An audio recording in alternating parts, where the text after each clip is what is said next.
right, welcome one and all. I know we have one comment right here. Moral Officer Grand waiting for us. Yay! Welcome y'all to the stream number 50. Talking about it in the background, we have hit the 50th stream, and it doesn't feel like it at all. But we've been going at it for 50 weeks in a row, which is crazy. That's pretty crazy. How do you feel? How you guys feeling today? Come on, Black Knight. Say howdy. I'm fine. Howdy. I'm fine. He's fine. It's an working. editing day. Yeah. Oh, that's Been why. Well, working. tell us about it. Mm, Yeah, I had some troubles earlier this week,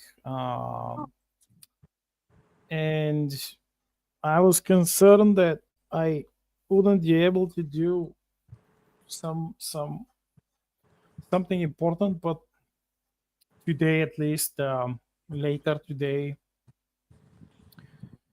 some of the things were actually resolved. So but it's been stressing me out.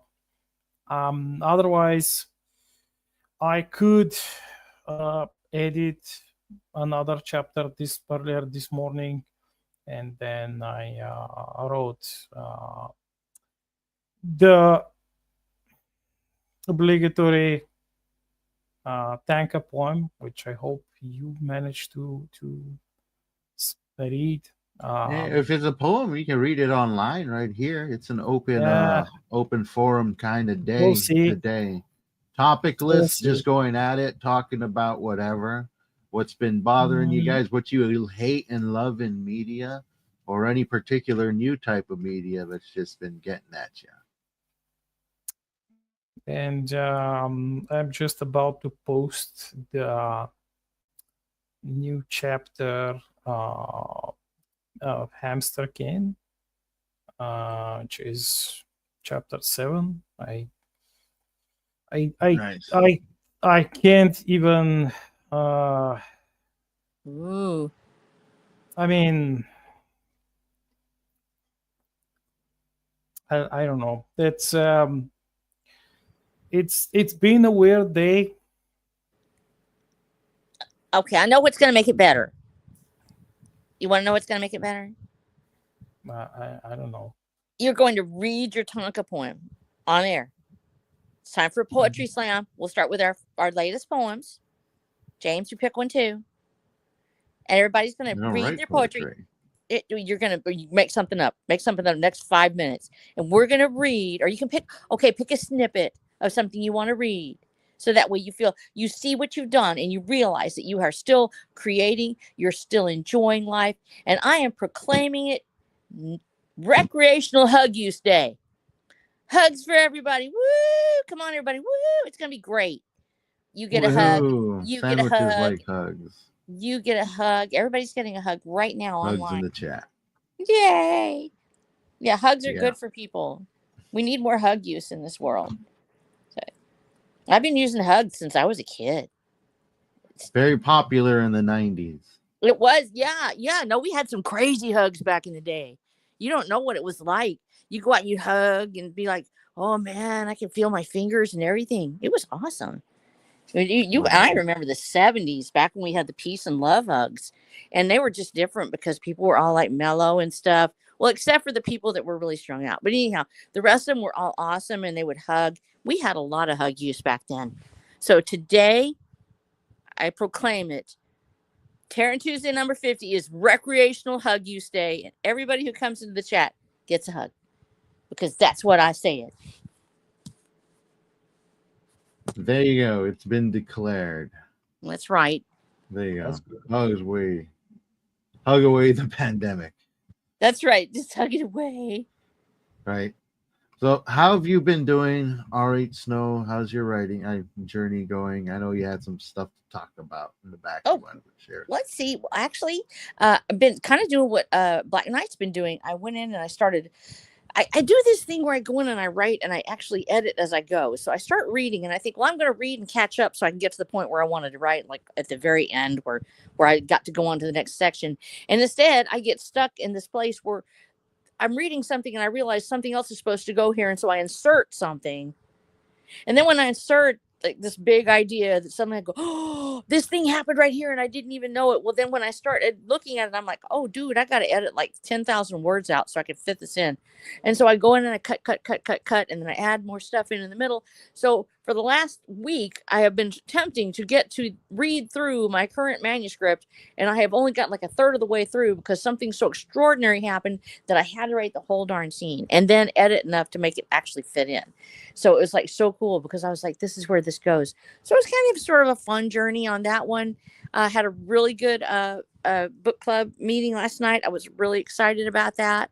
Had Eskart Pilshawa. I can't say it. Pierce Sawa, but she's awesome. And then DS Blake showed up, otherwise known as Bit Maelstrom online. And they were actually discussing my book, and they had it on Dirtbaggery Book Reviews. And it was so awesome. Oh, We had a lot of nice. people there. It was fun. And it was right after I got on with y'all and Wrangler was, yeah, I hope y'all had a good time. I feel like I'm boring. I don't know how to, like do that on. Y'all are talking about all sorts of cool stuff when you're on with Wrangler. You talk about games and doing cool stuff. And I'm like the oldest person in the room. And I'm like, you kids go right ahead. I just feel like I'm the oldest human being alive at this point. But it was fun to be on there with y'all too. So I really enjoyed it. So today's been just kind of a quiet day because I have a lot of family members that are out right now. They're off doing their own things. And so I just sort of opened up my door and let the spring sunshine come in. And then I was all like, this is really mellow. So then I took out my makeup stash and I looked at it and actually posted online because y'all don't have a makeup stash, do you? I'm afraid not. No makeup over here. Black Knight? No? Okay, fine. No, you don't know. It's like staring at hay in a barn. Like I said, literally, my mom gave me this huge set like 25 years ago or something ridiculous. And I kept it because I didn't really need it at the time. Well, now I've got this vintage makeup set that's like virtually untouched. And it's like everything. If the end of the world ever comes, I will never be without lip glosses or sparkle eyeshadow or any of that stuff because it is all there. And I was just looking, I was like, you know what? My mom really loved me. She wanted to make sure that I stayed painted for the rest of my life. And I feel pretty good about that. So that's been that sort of day. Morale, no, Gran, you are not the oldest. I can tell you that right now. I am probably older than you. And I will throw down on you on that. Like I know I'm older than you for real. I'm like, I am so far. I think I've been the oldest on every stream I've been on. Yeah, there's been other streams where I've seen other people that are older than me, but I have never yet been on one where I am not the oldest. So you just go right ahead, sweet potato. I'm 62. I beat you. Whoa, get you out there. But yeah, so that's my job is to be old, just and be there and be awesome. That's the job. Oh, Grant's fixing to tell us how she is. Wait. You're 75, really, Grant? Oh my gosh, you're still a baby. That's not old anymore to me. Now I'm like, oh, I'm hoping I live that long. Great, that's awesome. Morale Officer Grant is the most sprightly person in this whole house. I now yield the floor to Grant. I yield the floor. She gets a hug just for being older. Just hugs. Yeah, Hugs. yeah, she does. I know her for some years already. She's let's say that she's one of my oldest readers and friends. Yeah. Sweet. Yeah. Look how sweet you are. That's awesome. I'm glad you have friends. Isn't it nice to have friends online? To just be that kind of person that's like, you always know that person's going to be there for you. Grant is one of those people. She's like the one that you know she's going to be here. I know the rest of y'all are out there too because I saw Wrangler, so I know he's here too. Hi, Wrangler. Yeah, Wrangler's always out and about. He manages to catch both streams, which is great. It's always good to have him in the chat. I know, because y'all are like the streamingest people. Yeah, I see you now. Hi, Wrangler. These not Tuesdays. Tuesdays is the streaming days. That's for sure. But I also had the chance to get some writing done as well. Ooh. I'm trying this new format I'm messing around with, which is taking my stories that are already short stories, but most of them are around 10,000 words, and I'm breaking them down into 2,000 to 3,000 word episodes and releasing them. I'm going to start releasing them at the beginning of next month every 2 weeks, and just kind of do rapid releases. Write 2,000, 3,000 word episodes, hand it off to my editor, and just kind of just do continuous releases for making short series. That's essentially, like I said, taking an entire story, breaking it down into small digestible episodes. And like always, they're all going to be released in PDF format. I know people were going crazy about, I think it was Kindle or Amazon, which I don't know if they're the same because I don't use them for publishing or anything. I don't publish on that. But I know that they were having this thing where they were eliminating downloads, not letting you download your stuff. You can get all mine. You can download them all for free. They're all made in PDF format on my Substack, worldwithoutendlore.substack.com. So I've already released the first one. The first episode is out, the first 2,000 word episode. But that's going to kind of just be this monthly release. But starting on the 15th of next month, I'm going to be just doing, or not on the first of next month, I'm going to be doing just every 2 weeks from then on. Oh, that's a fantastic schedule, though. That's nice. Yeah, I've just been at it writing like crazy. I think I got a total of 8 episodes already written and prepared to release. So there's some runway there. And what I eventually want to do is I want to actually release multiple stories throughout the week. So eventually I want to get to the point where you'll have 2 stories releasing. Every other week you will have an installment of story A or story B. So at the beginning of the month, you'll get first week, you'll get an installment, the story A. Second week, you'll get installment, the story B. Third week, you'll get your next installment, the story A. Fourth week installment, story B. So I'm really just going at it crazy, and it's fun. It's fun getting them out there, and they're really, I wouldn't say they're simple to write, but I think I got a good formula to just kind of pump them out. As long as I can keep it going, I should be all right. Okay, well, let's do this then. Since I want Black Knight to read his Tonka, please. Please. I have not seen it yet, so it'll be a surprise to me. Yeah, I will. I will read it. Give me a couple of minutes. Okay. And I have one too. James, do you have a little snippet of something you've written to share? Like that you want to read out loud so that way people can hear what you've made? Sure. I could probably choose a I don't know. I release so often that because I've been releasing once a month for like the last 2 years. I know. There's plenty to choose from. Let's put it that way. So I guess Yeah, do it. I'll take a quick look, pick up something fun. I'll do mine too. All right, everyone's choosing stories to share. Poetry slam time. I'll lead off since I already have mine up on Twitter because I just throw things on there if you're okay with that. While y'all are looking at of stuff. course, Here we of course. go.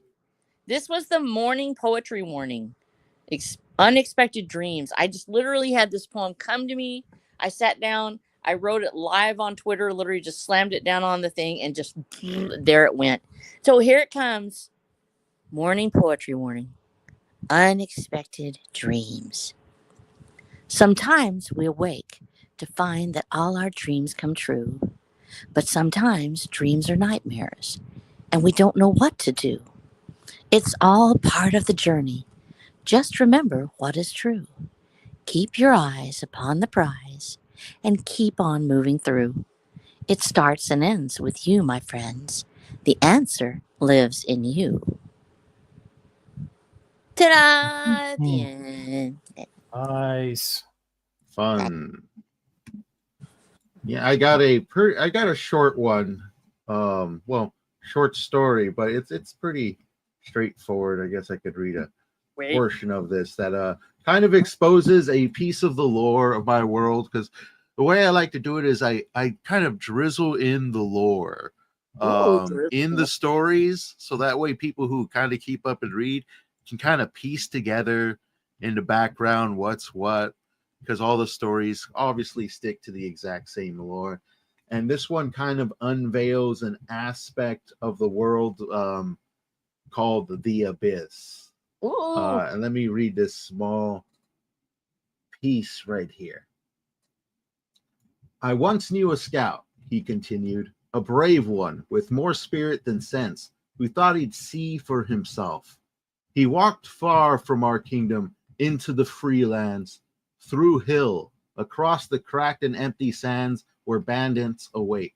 Days went by, then weeks, and when he finally returned, he wasn't the man we knew.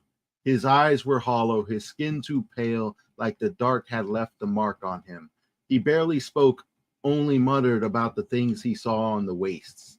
Shadows with faces, he said, and creatures that slithered just beneath the ground, whispering to each other in voices that sounded like broken glass. The last thing he told me before he left for the abyss again, because he couldn't stay, you see. Not after it had looked at him. He said it's waiting, and when it finds a way in, it calls to us. It'll take the light and leave us like them, crawling in hollow, forever lost in the dark. So that's a piece for my short story that's called The Daughter Knight's Tale, which was a Halloween release. I released that last Halloween. Good job. Hmm. Yay. Everybody's clap. All right, your turn, Black Knight. Yep. Just a second. I'm posting. Okay. So this one, as you know, the Terran Tuesday Tanka poems, they are enabled by the comments on the Sci-Friday weekly chapters of my Vote Your Adventure story. I have no idea if you James read them, but I think that you Snow read them, Yes. and I think you voted. Yes, I did. Yes. So this is I just have to mention that the context, because sometimes they are specific because they are inspired by the comments and the votes of the readers, and in many cases I use some parts of the comments. In this case, I used a little bit from another poem, which is by Joseph Weiss, who likes this story so much that he has been consistently writing votes in poetic form. And after I read this, my little Tanka poem, I will read his poem. And so I don't know if you know, but the Tanka is an older form of haiku. Yes. And it's a little bit longer. It has 5 lines, not just 3, and it's 5, 7, 5, 7, 7. So this one reads: Terrans stirred from sleep, promises made would now be kept. Olden raids to steal, for whom walked space a meal. They now dream the yarn to kill. Oh. And this is, as I mentioned, this is it's probably not going to be easily understood because not everyone has read the chapters themselves, but it is about this explorer who goes. Of course, he's a Terran explorer from Star Shuttle Universe, a spacer by the name of Nordstone Farhen, and he is a legendary explorer, quite famous. And so he goes on a perilous trip into deep space, and he follows some clues, and he discovers an ancient derelict starship, which is a giant starship, very old, possibly millions of years old. And throughout this story, it is being guided by the readers. They voted. I give them 3 options and sometimes 6 options, and they vote for what they like the most. And so far, Nordstone has, it's somewhat similar, the voting pattern with the first Vote Your Adventure novella. It was about the morale officer Vincent. That they somehow managed to guide everything into perhaps the most obscure and hidden exploration road of all.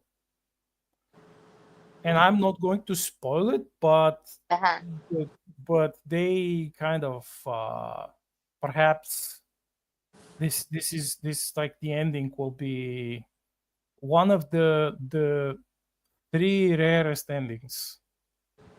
So I will read the poem that he wrote, which is like significantly better than mine, and it may contain some spoilers, and I'm sorry for my reading voice. Your reading voice is fine. Everybody loves.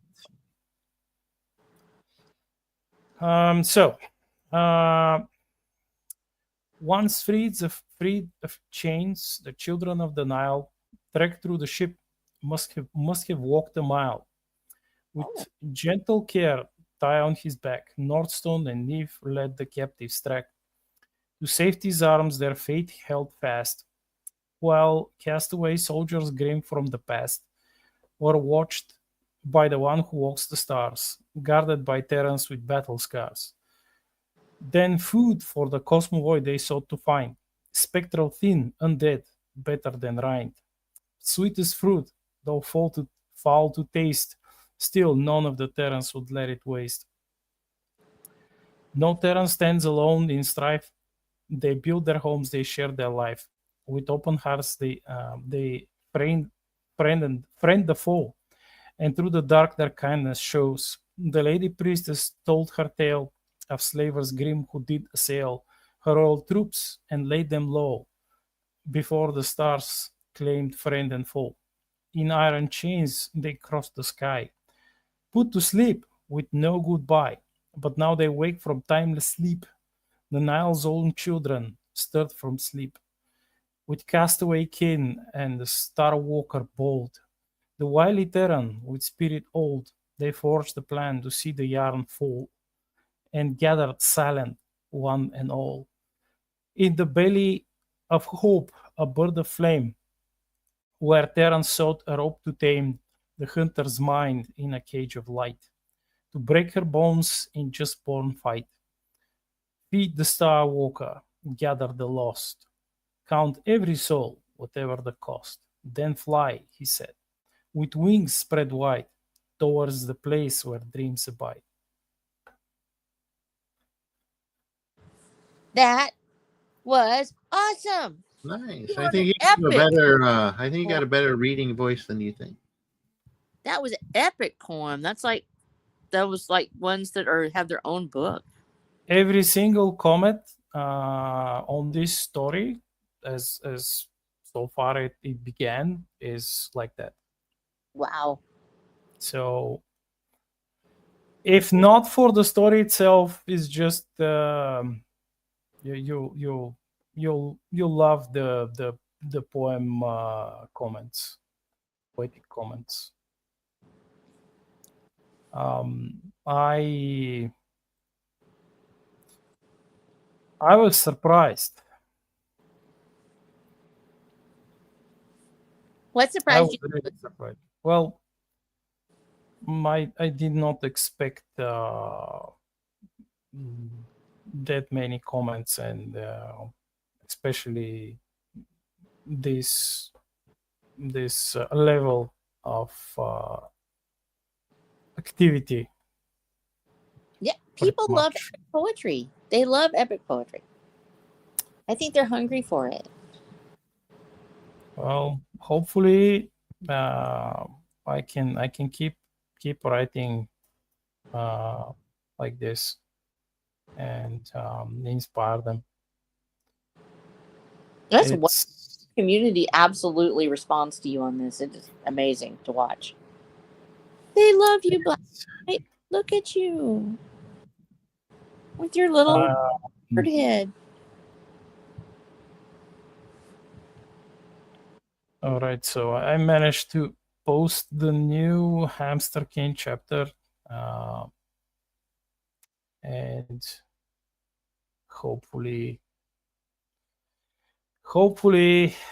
it will be it's gonna be good. So what do you want me to talk about? I was mentioning earlier that I could do a rant, but I'm not sure. Yeah, it's open, absolutely. That's why we're here, just talking about whatever we want to talk about. Mm-hmm. And what did you want to rant about?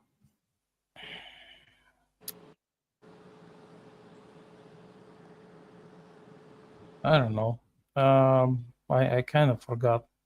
That's probably for the best. That's a shame. Must have been a good rant. All that build up, and now we don't get a rant. Come on, Black Knight. Yeah. Well, you'll still get around. So just it's not going to be exactly the same one. Oh, okay. Well, let's see if we can trigger you. Oh. Communist cuisine. Well, communist cuisine was actually good. Oh, really? There was food? Yes. Okay, go ahead. Tell us about it. Just no seconds. It's okay, fine. It depends. Depends on the country, actually. But let's say the big cities in for example in the Soviet Union, they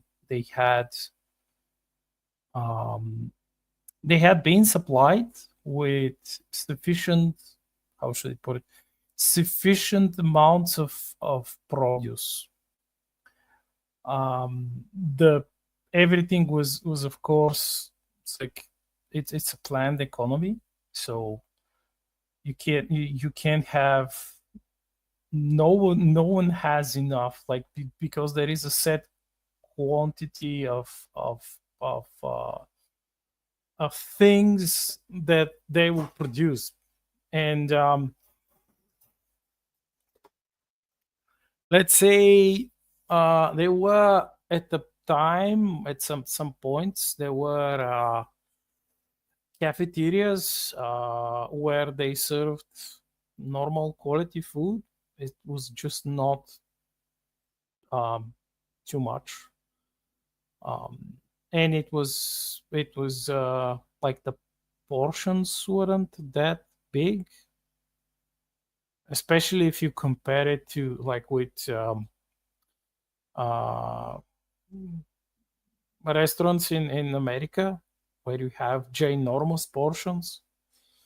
There you can't, you couldn't have like large portions, and in most of the time you have like a lot of soups, because Soup country. Yeah, with little ingredients you can stretch them Yeah. with the soup. So this like the Soviet cuisine was at like more of a struggle meal cuisine type, um and I love struggle meal. That's so great. yeah, but it's like the struggle there is to actually uh have the ingredients for the struggle meal. It's not that you have like some ingredients and you will make the struggle meal. I'll give you an example. So over here, um you had a lack of a lot of ingredients. For example, oil, uh, cooking oil. Cooking oil was, I mean, technically you had cooking oil, but the problem was that they kind of exported it to the Soviet Union. I mean, most of the satellite countries heavily exported stuff to the Soviet Union because there was like huge deficit of goods. There's not enough goods, and if you find if you find the oil, cooking oil, you make sure to use as little as possible. And if you like, you could know who has connections, who is like better off, who knows certain people. If you hear or smell them like frying, because in frying you need lots of oil. So this is how you know, like this is how the regular people knew who was like who was connected and who had access to more oil, because the oil was like it's really hard to produce, to find. I mean, So oil was more of a rarity. oh yeah, well, pretty much everything was a rarity. Of course.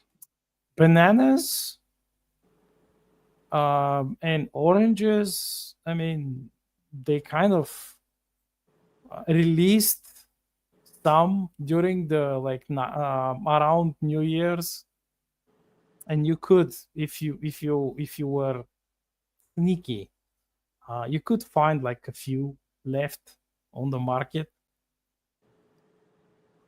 And so goes with meat and like the cured meats and preserved meats, salami, and such. And everyone knows about the fucking bread lines, which it's not even funny anymore. The stupid bread lines.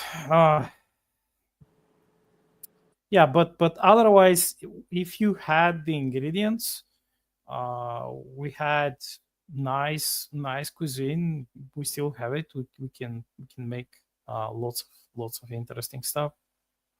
It's just that under the not real communism, you don't have access to much. Yeah. Okay, so what was your favorite one? It's 20 years. It's 40 years ago, and you have to go find a meal, and all the struggle food is there. Which struggle food are you going to pick?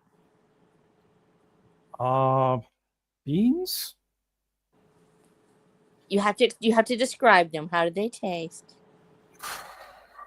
Pretty much tasteless, because But they're filling. yeah, they're filling. Like if you had enough spices, you could make them taste better. But beans without oil, without vegetables, without carrots and onions, it's like at some point even the carrots were a rarity. And so you probably have like maybe one tiny little carrot that you will like stretch for a big pot of beans if you can find enough. But beans, let's say beans was something that it was somewhat available. Beans and lentils, yeah. And then if you were lucky, you could get peppers, because in here we produced a shit ton of peppers, and then they were made it like cooked and made in jars, glass jars, and then exported to the Soviet Union, of course. But we had like a big canning industry, and let's say if they couldn't sell something to the Soviet Union, they would like release it on the market, and then you would see like old people fighting for a can of like canned meat. Wow. And you could actually make good beans with this canned meat. How about salt? Did you at least have salt? Yeah, at least salt. We At had least. salt. Good. We had 'cause, wow. we had really cheap sea salt. Okay. Yeah. It's like, but it was like low quality. It was of the same quality they now salt the roads in wintertime. Wow. Okay. So you at least had some salt. Yes. So it wasn't 100%, 1,000% flavorless, because Yeah, it wasn't. Yeah, it was. Everything just had salt on it. At least that. Maybe pepper. How's pepper? How's the pepper game in Soviet Russia? Pepper. But talking about black pepper. Yeah. Yeah, you could find black pepper. It wasn't impossible. Gotcha. Interesting. Perhaps cheaper than the black pepper, and then even easy to find was like the hot peppers. Okay. Because old people grew them in their apartments. They had like pots, flower pots with red and green chilies, and you know that was sometimes I would get a piece of like a small piece of cheese, a slice of bread, and I would ask one of the neighbors who had like hot peppers, and it would give me two or three. And so people were like probably really into hot peppers then. Well, people here were always in the hot peppers. Okay. Yeah. Nice. It's very interesting stuff. Did they ever? How Mexican of us? I know. How did you? Okay, did they ever try to do the thing where you try to grow like a piece of cabbage from a little piece of cabbage that you had left over, or like a carrot from the tops of the carrots? I'm sure that some people did try, but was it illegal? So little vegetables that when you got them, you ate them all. Gotcha. It was a luxury almost. Yep. Pretty much. Well, see, I love the idea of struggle foods because I love that statement. That's just so cute. I'm going to use that. Some struggle food. Struggle food, but it for so many people they think struggle food is it's a ramen or something like that. It's not. Right. What you're talking about, the luxuries are fats where you can make something taste wonderful. But when you don't have enough fats, your body craves it. What do we make up for it with? Well, it's spice. And so many things that you're talking about. The beans. My mother was, I've talked about it before. My mother was a sharecropper's daughter. They nearly starved to death during the Great Depression. And she picked cotton as a little bitty girl. She was, 4 or 5 years old. She was out cotton and tearing her hands up on those cotton bolls. And she was a big believer in saving everything and hoarding everything she could. Not a hoarder. She was very clean, very, very organized. But she never had a pantry that was empty ever again in her life. She never had anything that wasn't in there. And she would take the tops of the carrots and she would cut it off at the very top, leave just a little piece of it in, and then she would take the carrot and stick it down in a little glass of water, just very barely, like just a little bit, and it would grow out some roots, and then you would stick it down in some soil, and it would at least make the carrot top for you. And you can use those carrot tops to flavor things. So you could just trim off one little piece and, one little frond, and you would cut it up, and it actually makes some flavoring for your soup, because carrot is actually an herb. And in fact, if you've done French cooking, you'll know that carrot's an herb. Same thing with the onion. If you cut off that little piece of onion, or you get one portion of it, you can put it down in the dirt, and you can cut off the green scapes, the little leaves that it puts off, and it creates a flavoring for it. And so she knew all of these. She always had an onion flavor. If she didn't have an onion, she had a piece of an onion that she would save one bulb back or something. Same thing with the garlic. And she would take those pieces and she would cut them up and put them into her food. And that way you can have the flavor. Even if you didn't have a bowl, if you didn't have a whole bag of onions, you could have flavor in your food. And so she taught me those things. And you can do the same thing. A head of cabbage, you can actually sprout some of it back from the stump that's left over at the very bottom. And a lot of people will use that stump as flavoring for the next soup. It's a really good flavor, actually. It's the heart of the cabbage or the heart of the lettuce. You take it and cut it just at the very root base and stick it in the dirt and then let it grow back. But she would always have all of these things because she grew up struggling to find food. And beans are awesome, but you have to have enough fuel to boil your water. And you talked about hearing somebody frying that you knew that they were, had some connections because they had fats.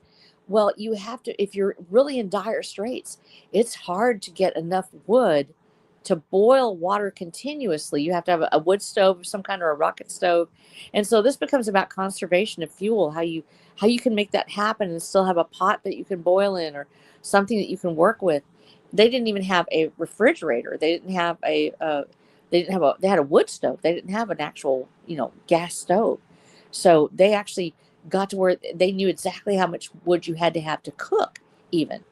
And so there are a lot of things that are hard to make without the proper fuels. It becomes a luxury to make a loaf of bread if you don't have wheat or the ability to heat an oven just right to make it happen. And so I think the idea of the struggle foods is so important. And in fact, in Watch for the Damn Food, that's another fun struggle food is I think they called it campfire bread or charcoal bread. Uh-huh. You ever had that one? I haven't had it. I've actually heard of it, though. Go ahead and tell our listeners what that is. It's simple. You take your dough, you go to your campfire, and you put it inside the fire. Particularly, you actually put it on top of the hot coals, and you make a flatbread out of it, and then you just gotta get some hot coal off of it, and you're good to go. That's hoe cakes. Okay, hoe cakes, you take your flat hoe, like the one you're using to scrape the soil with for when you're cooking in the field. And if you have a little bit of masa or corn, you take the masa and you pat it out, or corn, and you mash it up with just a little water.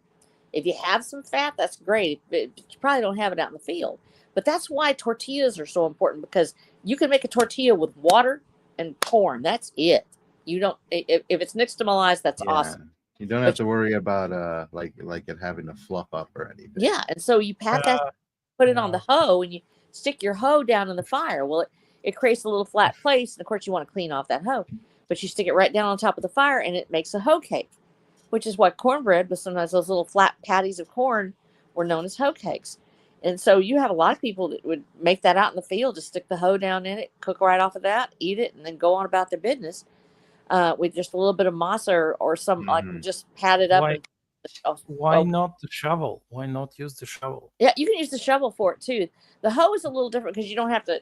You can stand up with a hoe right next to it. It's because it's bent at the angle, so you can.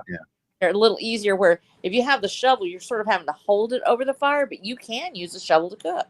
Plus, the hoe is primarily used in the garden, so you're only using it for primarily soil purposes. When a shovel, you use for a lot more. Yeah, so you might not unsanitary shoveling shits with it. Yeah. And by the way, I have one of my grandma's recipes, and and I can share it with you if you Yes, want. we would love you to share it. It's Nice. it's a spinach and stale bread stew or soup. And the thing was that we could do that because luckily there was like an overproduction of spinach. I think some of the bureaucrats who were like regulating the economy, they made a mistake about the spinach, and they ordered like greater production of spinach. So at least for some years we had spinach. I don't know if you like What? spinach. Spinach has iron in it, so it's good. So I have a fake spinach in my backyard. fake spinach. Yes, What? it's called Malabar I spinach, love Malabar spinach. but it's not Oh, by the really way, spinach. It's but I heard that this recipe that I'm just going to share with you, it's actually a very old medieval recipe, and it was served to like the in the inns, the taverns, the inns, to travelers every evening, because they were using a plant which is not spinach, but it was like a plant which was widely available. It was a somewhat, let's say, it contained a lot of iron too, just like the spinach. But Was it actually like curly dock? Probably dock or something like that. I have to check. It was a video that I watched about it, and I remembered about that recipe. But the leaves, they look like the leaves of the grape vine, almost like these leaves. Give me a second. But the original recipe was just like that plant. Like the leaves were blanched in hot water. They had stale bread, and they would add like a little bit of water, and they had like the crust of the cheese, like the really old part of the cheese, which is like really hard, and they would shave it with a knife, crush it, and throw it in this bread stew with these leaves of that plant. And apparently was widely like it's super simple compared to the recipe that I'm going to give you, which is not complicated too, but it's just like mega simple. Just a little bit of old cheese, the old bread, some water, and the leaves of that plant, and that's it. So I have to see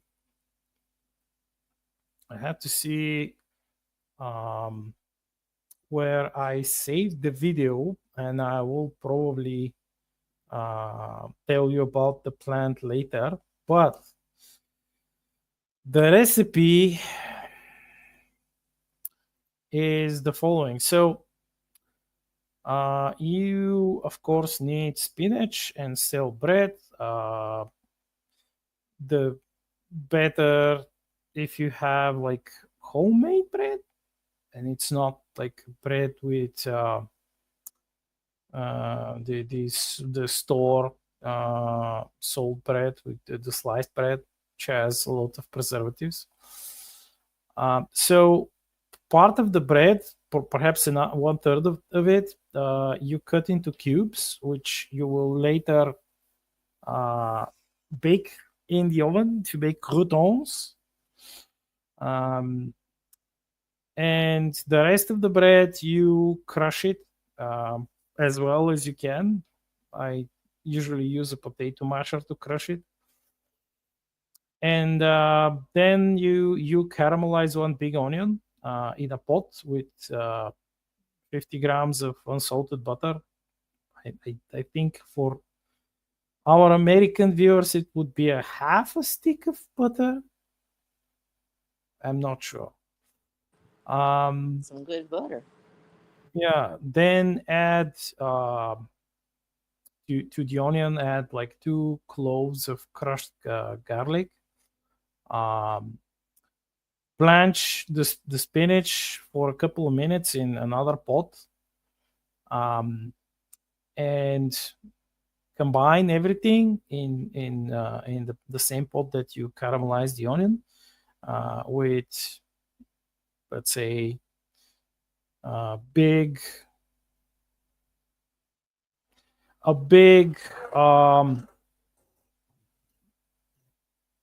amount of hot water, about like 100 to 300 milliliters. You don't need too much water. It has to be sticky, has to be thick. And for spice, use black pepper to taste. Perhaps my grandmother said that when they had it, they add mustard, like a tablespoon of mustard. And the saltiness of the dish comes from the cheese. So you find white cheese. I tried with yellow cheese, but it's a different taste. It depends, but you need like hard cheese, and you need to grate it. The plastic Velveeta cheese shit, it's not going to work. Have you tried feta cheese? Well, the Greeks claim that this is like traditional Greek cheese. It's actually not, but it has to be for this recipe you need hard cheese. It has to be like dried and salty. You could try with blue cheese. I mean, I tried a couple of times, but blue cheese is quite expensive. But if you have it, you can add it. Oh, but that would be so good. It will give you another layer of umami. And the cooking time is like between 10 minutes, 50 minutes, maybe. That's pushing it. And you serve it with the croutons, and maybe chop some parsley or something, and that's it. Nice, simple. Yeah, very simple. And the medieval recipe, as I told you, it's like even simpler. Reminds me of us the Civil War recipe, because they had this thing called hardtack. Yeah, hardtack. Yeah.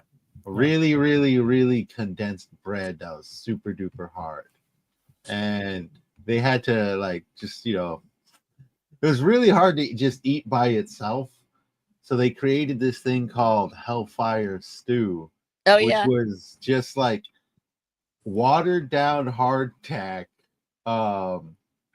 basically cooked on a little bit of pork fat with some salt and pepper. Very simple, desperate food. Oh yeah. The other thing that if you've ever watched Tasting History, he made hardtack, and what we know is that hardtack is, if you tried to eat it just like that, you'd probably break a tooth off on it. I'm sure they did. You'd put a piece in your mouth and soak it, and then chew it until you can find that. And you do that with a lot of the foods. But with hardtack, it was meant to be taken out like a ration of grain, and you would soak it to make it softer, put it in your coffee, put it in some water, and then it would absorb the water, but it still tasted like hardtack. It was designed to be there for all eternity. I think they have found hardtack that is still intact from the Civil War, like in some rations, and it's just this undying piece of food that is never going to go away, evidently. But it saved a lot of lives because they were able to get the portions out to the people out in the field, and of course it was used in the on ship to have for rations. And so I had never thought about it being that hard before. That's kind of like parched corn, which otherwise known as corn nuts in this day and age. Parched corn was the Confederate version of hardtack because they didn't have access to wheat as much since they were down in the South, and wheat doesn't grow as well in most portions of the South, but they could grow corn. And so they use parched corn, which of course is you just take it, and I don't know if y'all have ever made, you just take that whole kernel. Usually it will be hominy or something like that, but you just parch it over an open fire, and it will turn into this hard little nugget, and you could salt it and eat it. And that's what they love, that and goober peas, which of course are peanuts. And so that was what kept a lot of them alive. That's as far as a struggle food. Peanuts are fantastic if you can grow them, because you can. And here's the thing that we don't realize about a lot of our struggle foods. When we talk about beans, for instance, they do have to grow above ground. Well, what happens when armies come through, when marauding groups of gangs come through? They burn your crops. They burn everything they can't take. So they'll come in and they'll wipe out what you have. They'll take everything they can, and then they burn what you can't have. What survives are the crops that are below ground, which is why people wanted to be able to have turnips and those giant beets, those big, if you've ever seen them, the great big livestock beets, yellow ones and red ones that are sometimes like a gallon size or bigger. Turnips, rutabagas, beets, anything that would grow below ground. And one of those things is peanuts. And peanuts have a high protein ration. Of course, they're a legume like anything else. But so when you had anybody come through, if they burned the village or they took out the farms and there was a fire, you might be able to go back and salvage those things, including potatoes and sweet potatoes. And in fact, one of your best survival foods of all, and we talk about this in Watcher the Dam, is because corn, you have to have a place to grow it. You have to be able to go out and have the rows set up properly, and you have to be able to pick it. A sweet potato, you can put it in the ground and it's going to grow. The other thing that's going to grow are collard greens or some sort of greens. If you have mustard greens, turnip greens, collard greens, you're getting something out of it. If you have mustard greens or turnip greens, because you've got something in the ground underneath it. Beet greens are especially good. But greens and sweet potatoes are the two things that if you grew those two things, you are probably going to live. Because sweet potato has vitamin C and vitamin A, and it's got the greens have iron and other nutrients that you need to survive. And so that's something we really don't think about, is how do you keep a crop alive, and why do we think of those as being poor people food? A lot of younger folks have never eaten a turnip or a rutabaga or even a beet. They just don't want to eat root crops, but roots are fantastic, and they really are the key to staying alive. And in fact, that's one of the reasons why borscht was so popular, because this made, I believe, if I'm not mistaken, from beets and sweet sour cream. Is that correct? Yeah, it's but the problem with the borscht it's I'm allergic to beets. Oh no! What Yeah. happened? How are you allergic? And it placed me in the hospital. Oh my Um, gosh! yeah, I didn't know I was allergic to beets. No. Apparently, as a baby, I was overfed with beets, and I developed an allergy. And wow. yeah, one day I had a girlfriend, and she fed me. She yeah, she Oh, fed no. me borscht. Yeah, and I woke up in the hospital. Oh my gosh! But I found the video. I know that the leaves which were used for the medieval version of that recipe that I gave you, Uh-huh. the leaves were of the plant called lavage, which is the Latin name is Levisticum officinale. So these were commonly used for soups back then, salads too, and sauces. Even in like some bakery. The fruits of the plant were pickled, and the roots could be made into candy. And Wow. the leaves, which were used for that super simple recipe, They are heavily diuretic, and they reduce flatulency and help with digestion. So the medieval Oh, people wow. knew what they were doing. So Oh, that yeah. like super cheap porridge, that's basically porridge, doesn't have any butter in it, any fat in it, any meat in it. Just a little bit of cheese for taste and these leaves, and that's it. That was like the poor travelers who could pay for the inn. They were eating this like this, That is so cool.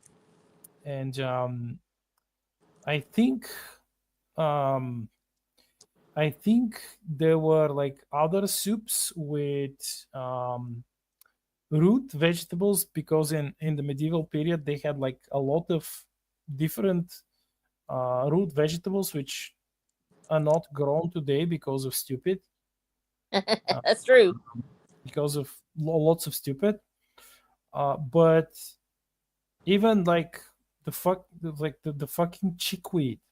So the fucking chickweed, it grows in abundance everywhere.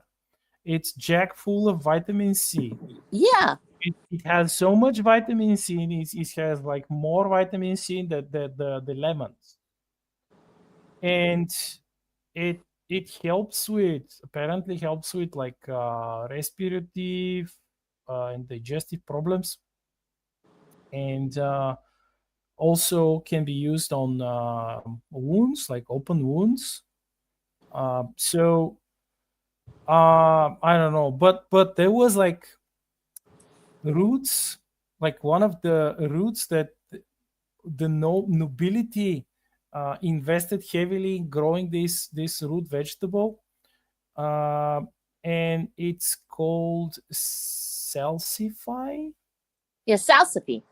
Salsify. So Salsify. this thing when cooked, the roots, they had the Uh-huh. exact same taste of oysters. Yeah, I've heard of this. Interesting. Yeah, and it was like insane that it was like a huge fad, and it lasted for I think a century. It was they were Nice. like heavily investing, the nobles. They were heavily investing in growing this. Salsify. Yeah. Now, those kind of foods, like the ones that we don't eat anymore, that nobody. Yes, so much of that is related, first of all, to that those times of hardship and struggle. But yeah, they wouldn't Yeah. have been able to get oysters inland. So what do? They go ahead and they find something that's like it, and they were like, "Oh, well, this will give us the same therapeutic boost that is supposedly comes from oysters." Which, as you know, oysters were considered to be an aphrodisiac, and so they assumed that it would be because it was like that and it tasted like that it might have the same effect. So that's why they probably loved it. But if you could get real oysters, of course, living by the sea, if you were, Danish or somewhere else, you might be able to get oysters more easily. But if you were inland in Eastern Europe or other places, it might be much more difficult to get oysters and things like that. So finding those old vegetables and the ones that aren't really grown anymore, it's so much fun to grow those and to just try them out to see how they taste. And you never know, you might actually find something that you actually love. My favorite thing I ever grew that was something that had fallen off of everybody else's radar is red okra. It was actually red velvet okra. I got it Oh, from a I company. love okra. Oh, it's wonderful. It was actually wonderful. It was not slimy. It didn't have to be served with tomato. Most of the time, if you boil okra, you're going to serve it with tomato to make it cut the acid, or cut the to have the acid cut the slimy part. Well, in this case, this red velvet okra was just absolutely incredible. It was mild. You could steam it, and it had this beautiful color and the big sweet seeds inside of it. And then we also had, but I loved it best. Uh, Hello. You cut out there, Snow. Can't hear you.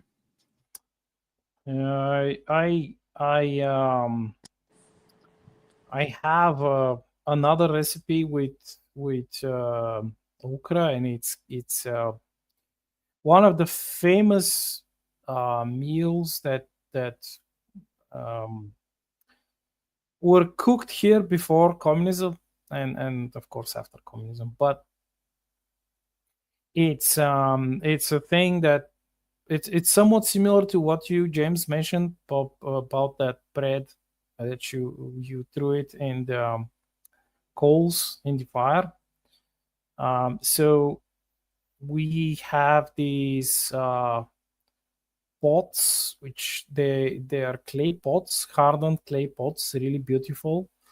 And it's basically a lot of vegetables with pork or goat, or let's say wild game meat, maybe boar, if they could kill it, or deer, maybe chicken if they are living on a farm. But thus you have this like big clay pot, very big, with lid, and you pretty much you stuff it with meats and vegetables. But one of the important vegetables is actually the okra. Oh yeah, the doggy.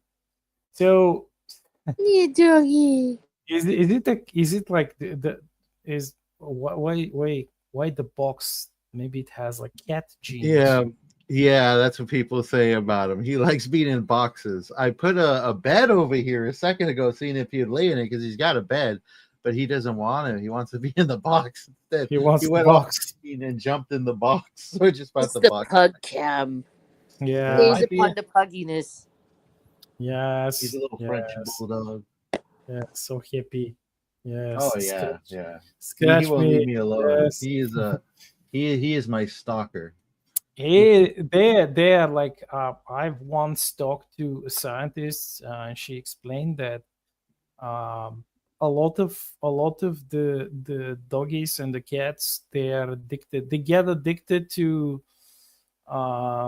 like petting gives them dopamine, Yeah. and they get addicted to it, and it's like I believe this guy is addicted to petting. Yeah, I believe yeah. that. And when you don't pet them, they get really sad, and sometimes they get withdrawal. Not all of them, but many. Yeah, this guy, he will go for my hands, where my hands are, and he'll just Aw. try to push his head underneath my hands and get me to start petting him. Yep. Yeah. But He's a addicted. lively little sucker. He's addicted. Speaking of adorable. meals, we actually make his food homemade because here in the Aw. U.S. anyways, a lot of our dog food, the processed dog food, comes from China, and they Ooh. put a lot of ingredients in that they don't place on the label, or they mislabel things on purpose. So it's safer to actually make your own food and cheaper. Yeah. Because, like, if you get the proportions right, you can find it based on the weight of your dog, the age of your dog, and the breed of your dog. It's pretty affordable. Like, we just put a big old chunk of meat. For every piece of meat, we put like twice as much vegetables in there. With a variety of vegetables, a little bit of corn, not too much because that's more of a filler, but he enjoys it. And then we also put plenty of carrots, plenty of peas, plenty of cauliflower, a little bit of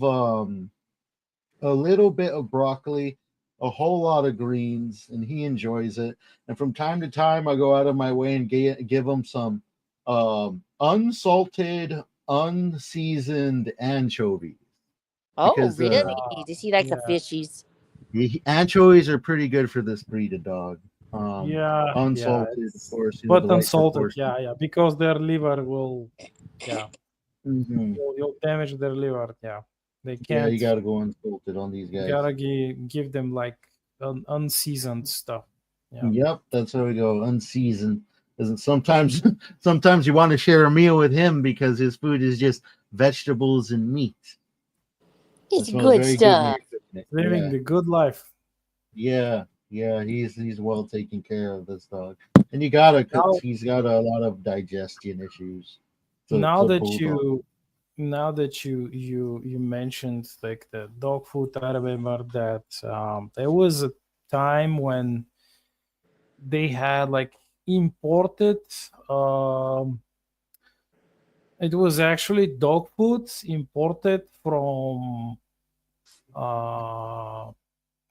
from the socialist Germany, um, and because people did not know, they just like removed the labels, the like the paper Yeah. labels, and they sold it as canned meat.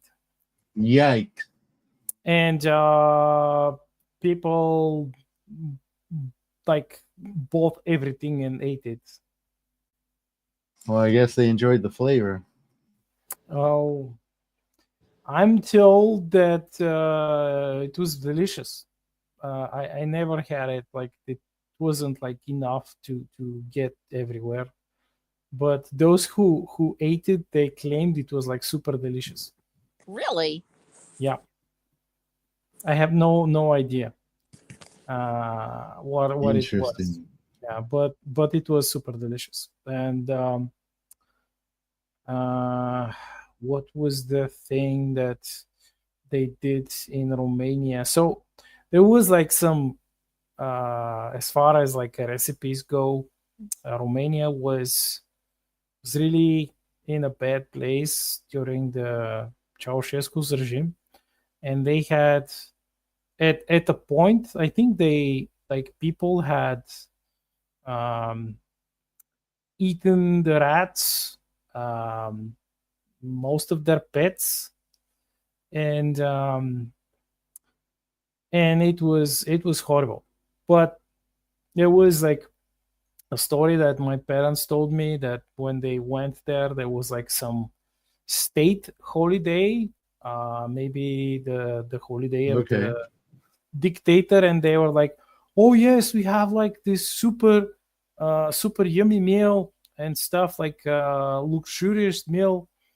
And my parents were like, okay, we'll try it, serve it. And they, and they, and they would give them like a small plate of fried salami, like I think it was like bologna salami, the cheapest ever, with a couple of old potatoes, and that was the celebratory meal. Well, I guess when you're in socialism, everything can be a bit of a celebration as long as you get to eat. Yep, pretty much. Yeah, that's pretty crazy. What an age you had to strive through there, as well as your ancestors. Well, I Yeah, love the but fact that you survived and you're able to tell us about it. People wouldn't ever know about it. They don't know about these times. They don't know their history. When you tell these stories, and I know some people are going to think, "Oh, it's crazy. They went off on talking about food again." People don't know their history. They don't know what their grandparents ate. They don't know about the vegetables that were available or how to eat off of the wild. They have no idea. And when we lose those stories, we lose our own selves. We lose the ability to save a next generation because things aren't always going to be this wonderful. They're not always going to be this way. There may come hard time again. There may come things that happen that nobody can anticipate. When you talk about this, when somebody around the world watches this 2 years from now and they stumble on it on YouTube, they'll hear these stories and they might actually be able to save a village of people based on what you have told us because you're telling us things about how to live off of almost nothing and how to make it taste good. That simple pleasure of being able to enjoy the food in front of you, to have a little bit of spice and a little bit of salt and to be able to make it into a beautiful meal that somebody wants to eat, it makes all the world of a difference for people Yeah. who are hungry. And to be able to enjoy the simple pleasure of life, of a bowl of beans with a little bit of pepper and a little bit of salt in it, It's amazing what that does for a person. My mother, till the end of her days, she loved a bowl of beans, just like you talked about. When you've been there, when you're hungry and you're looking for something to fill you, just being able to get calories out of it makes it wonderful. But to have that little bit of extra made her life amazing. And so sharing those stories, you don't know whose life you may have saved today just in telling a story about food, reading a poem about being brave, uh, telling a story from your own website about people that are struggling against evil and heartache. Everybody who listens to these things later is going to get their own things out of it. But I love these open discussions because we have a chance to explore, especially with you, Black Knight, where you've been and what you've been through. So you know what real communism is like, and you know what happens with it. And we need to never forget. And we need to remember how to take care of ourselves. And you managed to do that today. So I think that's awesome. I think what's an interesting thing is we also live in a day and age where there's less people who know how to cook, which is kind of interesting because I found that it's you probably hear a dog playing in the background. I found that it's actually one of the easiest things to learn was cooking. So what's the first thing you learned how to cook that was actually like really cool that you were like really proud of yourself? I think maybe me? some spaghetti. Yeah. Nothing too advanced. But Yeah. you know, I don't think anybody necessarily taught me how to cook. It's just one of the things they're like, well, I know what food tastes like when it's done. You just gotta go at it.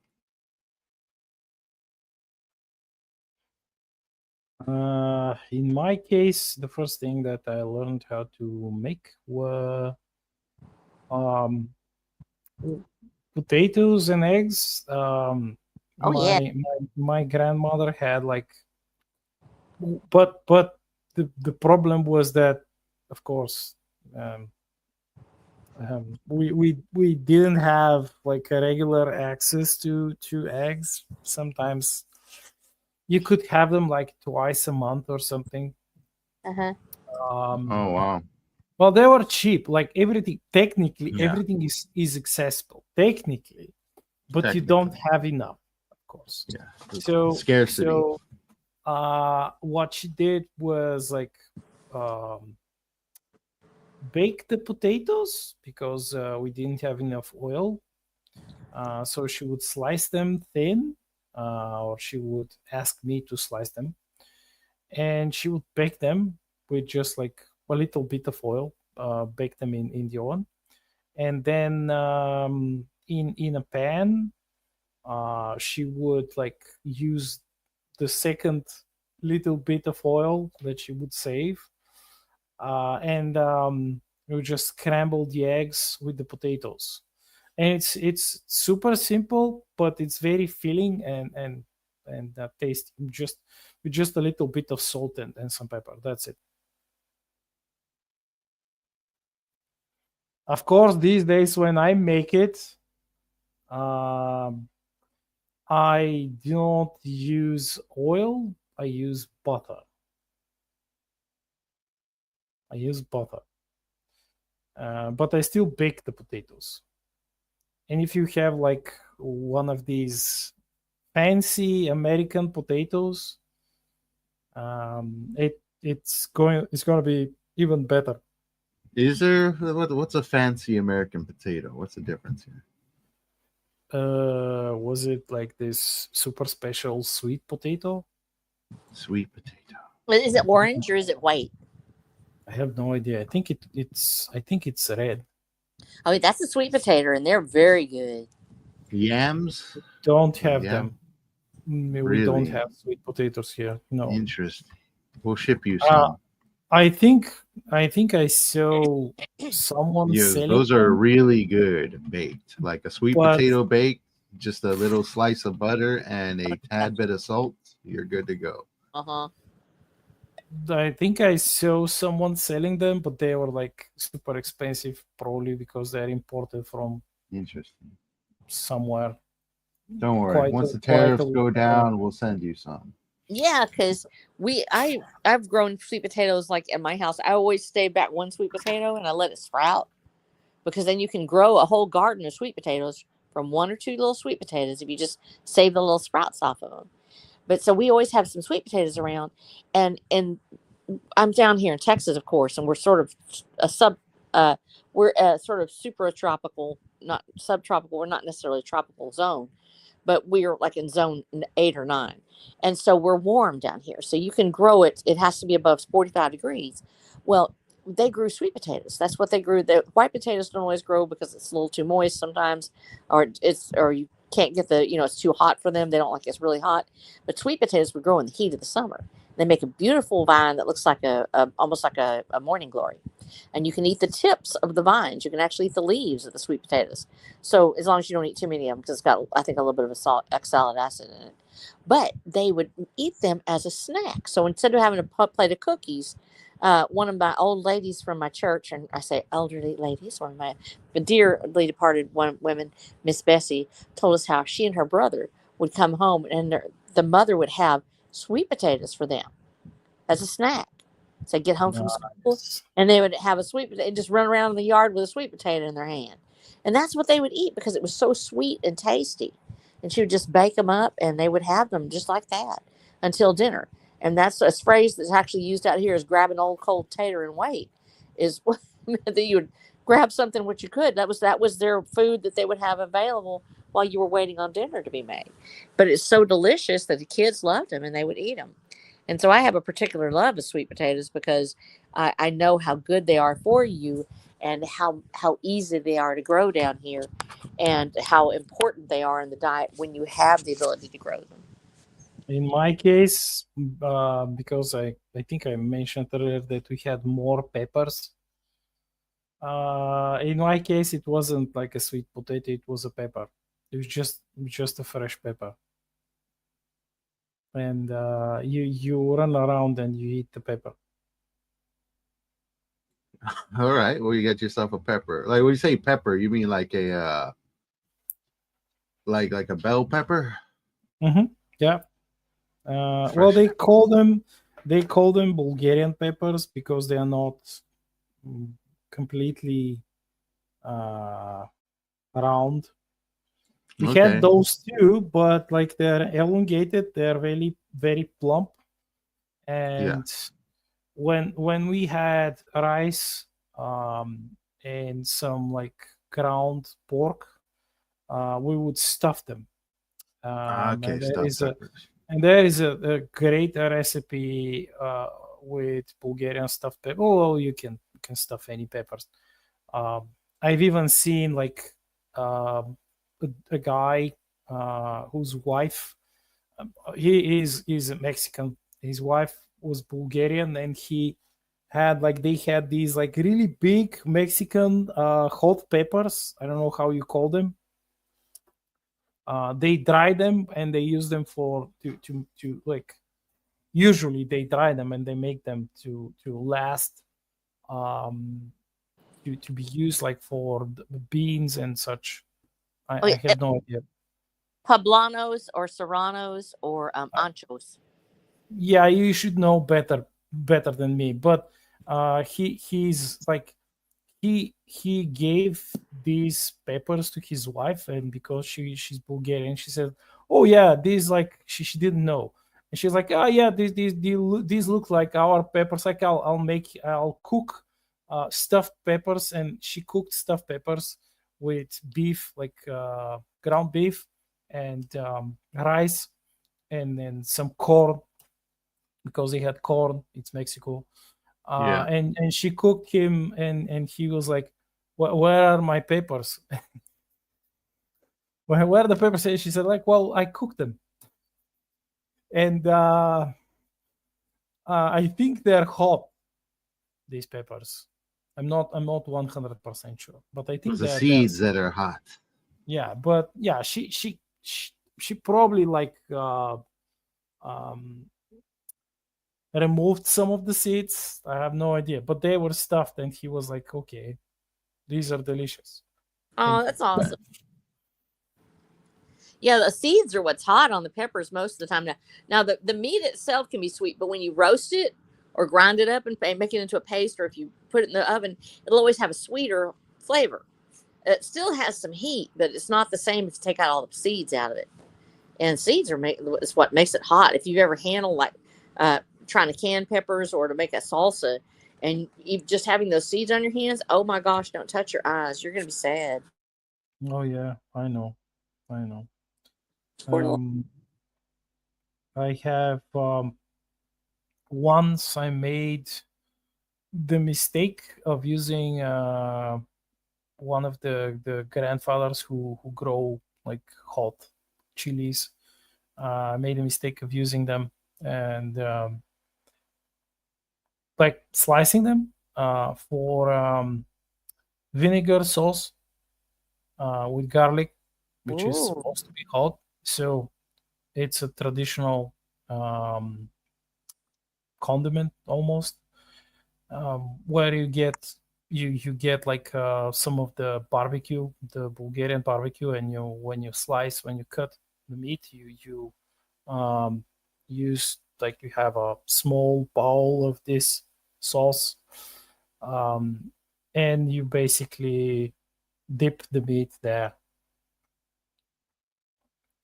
And You guys need to it's- get together and write a restaurant mystery series. I know. We need to do that. Probably. Yes. Hate to interrupt. We are down to our last 4 minutes. If you guys want to give your last food opinions, turn into a bit of a food stream, me the sandwich over here, as well as where people can find you. Why don't you start off, Black Knight?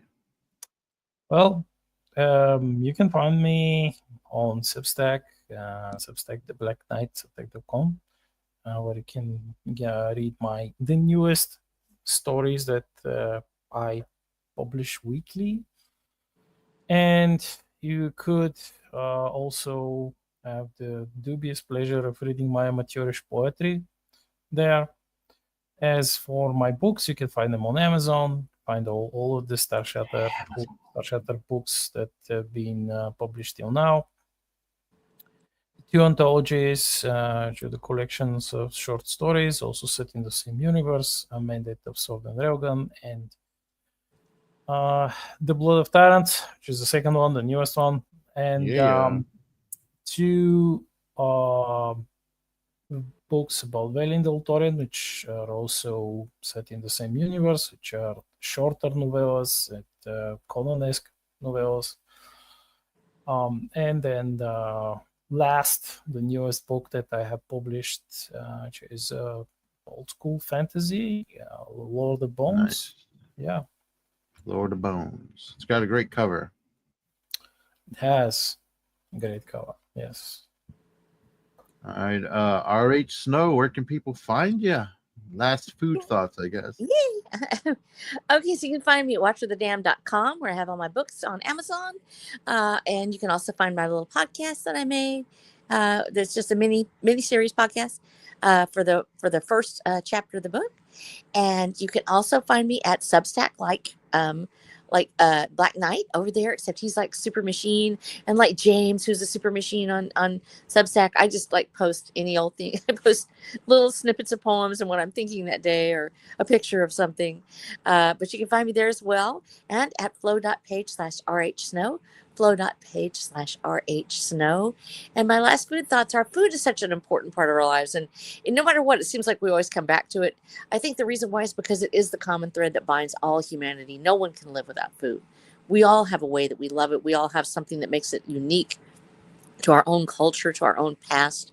And it's such a heavy topic that I think that the way we incorporate it into our literature, I know that Black Knight has it strewn heavily throughout his books. I do too. I have a lot of cooking recipes for simple foods and survival foods that can be made pleasant. And I know, James, that you've also talked about some of the foods that you've had in your past. And the fact that we're able to come together on this stream and talk about this 50th episode that we've had has been just amazing, because we're really exploring, each of us, our own heritage, our own memories, that cultural collective memory that we share, and putting that humanity together to help us write our stories and to make them flavorful, to make them appealing to the heart and the mind and to the palate. And we just want to say thank you so much to everybody out in chat today. It's so wonderful to have you here. You're such a great little audience, and I love you The loyalty and the joy that we have in sharing this with you has been amazing. I look forward to this each week. I wouldn't dream of missing it because you are what makes it special. We love all of you, and we hope you have a fantastic day. And here's the 50 more wonderful episodes of us talking about everything from communism to food to literature to science to rants about the culture that we're living in. And may it continue to grow and blossom forever in your hearts and in ours as well. Thank you. Awesome. Thank you all for joining us today. I hope you have a good rest of the week. In fact, still pretty early on in the week. I'm James Esparza. You can find all my short story writings at worldwithoutendlore.substack.com, where I'm going to start releasing them twice a month starting next month. You can go ahead and catch that. That's going to be really fun. But with that, everybody, we are out of here. Have yourself a good day. Catch you next week. This is you listening on the replay. Leave a comment down below. Give the stream a like and share it with your friends. We are out of here. Bye-bye now.